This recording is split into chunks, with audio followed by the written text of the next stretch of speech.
Hello, ഈ ഒരു ഓണത്തിന് നമുക്ക് ഇതുപോലെ കളർഫുൾ ആയിട്ടുള്ള ഒരു അച്ചാർ ഉണ്ടാക്കിയാലോ?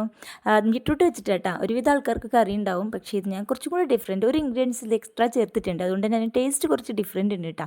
അപ്പോൾ അതിന് വേണ്ടി ബീട്രൂട്ട് ഞാൻ കുനുകുനാന്ന് അരിഞ്ഞിങ്ങനെ എടുത്തിട്ടുണ്ട്. ഇനി നമുക്ക് ഒരു പാൻ വെച്ചിട്ട് അതിലേക്ക് കുറച്ച് നല്ലെണ്ണ അല്ലെങ്കിൽ വെളിച്ചെണ്ണ നമുക്ക് ഒഴിച്ചു കൊടുക്കുക. എന്നിട്ട് അതിലേക്ക് കുറച്ച് ഇഞ്ചി, വെളുത്തുള്ളി, അതുപോലെ നമ്മുടെ പച്ചമുളക് കുനുകുനാന്ന് അരിഞ്ഞിട്ട് അങ്ങോട്ടേക്ക് ഇട്ട് കൊടുക്കുക. എന്നിട്ട് ഒന്ന് മൂപ്പിച്ചിട്ട് എടുക്കുക. ഇപ്പോൾ അതിലേക്ക് കുറച്ച് അച്ചാർ പൊടിയാണ് ചേർത്ത് കൊടുക്കുന്നത്. പൊടിയായിട്ട് ഞാൻ അത് മാത്രമേ ചേർത്ത് കൊടുക്കുന്നുള്ളൂ.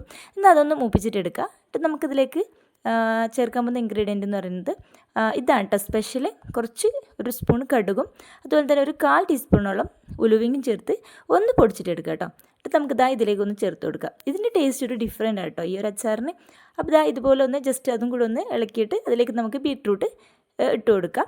എന്നിട്ട് അതിലേക്ക് ആവശ്യത്തിന് ഉപ്പും കൂടെ ചേർത്ത് കൊടുക്കാം. എന്നിട്ടൊന്ന് മിക്സ് ചെയ്തെടുക്കുക. ഇനിയിപ്പോൾ നമുക്ക് അതിലേക്ക് കുറച്ച് വിനീഗർ ചേർത്ത് കൊടുക്കാം. ഏകദേശം ഞാനൊരു കുപ്പിയുടെ അരഭാഗത്തോളം വിനീഗർ ഞാൻ അതിൽ ഒഴിച്ചു കൊടുത്തിട്ട് നിങ്ങൾ എടുത്തിട്ടുള്ള ബീട്രൂട്ടിൻ്റെ ക്വാണ്ടിറ്റി അനുസരിച്ചിട്ട് വേണം കേട്ടോ വിനീഗർ ചേർത്ത് കൊടുക്കാൻ. ഞാനിവിടെ ഏകദേശം 4 മീഡിയം സൈസിലുള്ള ബീട്രൂട്ടാണ് എടുത്തിട്ടുണ്ടായിരുന്നത്.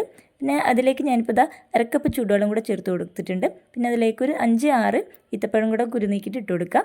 നമുക്ക് ജസ്റ്റ് തിളക്കുമ്പോൾ തന്നെ ഫ്ലെയിം ഓഫ് ചെയ്ത് കൊടുക്കാം. ഇനിയിപ്പോൾ നമ്മുടെ ഒരു ബീട്രൂട്ട് അച്ചാർ റെഡി ആയിട്ടുണ്ട്. എന്തായാലും നിങ്ങളൊന്ന് ഉണ്ടാക്കി നോക്കൂ കേട്ടോ. അതുപോലെ തന്നെ ഇഷ്ടമായിട്ടുണ്ടെങ്കിൽ ലൈക്ക് ചെയ്യാൻ മറക്കരുത്. അതുപോലെ തന്നെ ഈ ഒരു ചാനൽ ഒന്ന് സബ്സ്ക്രൈബ് ചെയ്യുക.